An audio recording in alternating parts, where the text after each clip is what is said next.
کافر مارے گئے، 35 کافر تنہا مارے۔ کس نے؟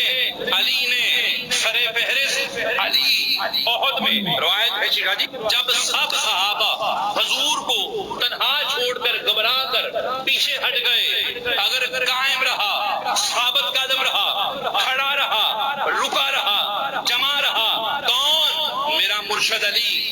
خندق کا میدان ہے، عبد بدھ نے حضور کی گستاخی کی، سب بیٹھے رہے، کھڑا ہوا، کون؟ میرا مرشد علی۔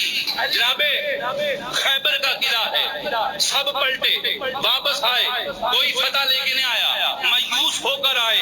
اب حضور نے فرمایا کل علم اسے دوں گا جس سے اللہ اور اس کا رسول پیار کرتا ہے، جو اللہ اور اس کے رسول سے پیار کرتا ہے، جو جائے گا واپس ایسے نہیں لوٹے گا، فتح کر کے آئے گا۔ اگر آیا، کون؟ میرا مرشد علی۔ اور پھر رسول کی بیٹی کی شادی کی باری آئی، انتخاب ہوا کس کا؟ میرے مرشد علی کا۔ اب اولاد رسول کی بات آئی، اولاد آگے آئی کس کی؟ میرے مرشد علی کی۔ مباہلے کی باری آئی، اب نفس رسول بن کر گیا، کون؟ میرا علی۔ میرے بھائی بتاؤ کہاں سے چھوڑوں علی کو؟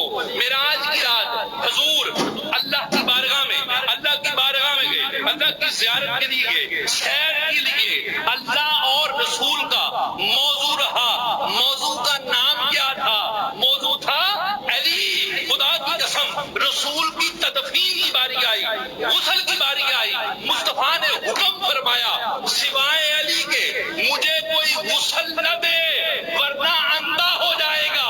اور پھر قرآن میں سب سے زیادہ جس کی شان میں آیات بینات آئیں وہ ہے ذات علی۔ اور پھر روایات ہیں، روایات محدثین کا فیصلہ ہے، وہ شخصیت جس کے متعلق سب سے زیادہ صحیح احادیث مبارکہ وارد ہوئی، فرمان مصطفیٰ صلی اللہ علیہ وسلم حضور کی زبان سے جس کے متعلق سب سے زیادہ احادیث مبارکہ ہیں، وہ ہے کون؟ میرا مرشد علی۔ اور پھر جسم رسول علی، خون رسول علی، سر رسول علی، سر رسول علی، اخی رسول علی، برادر رسول علی، جان رسول علی، روح رسول علی، مصر رسول علی، اور پھر نفس رسول علی۔ اور خدا کی قسم سب نبیوں کا امام کہے میرا جسم علی، میری جان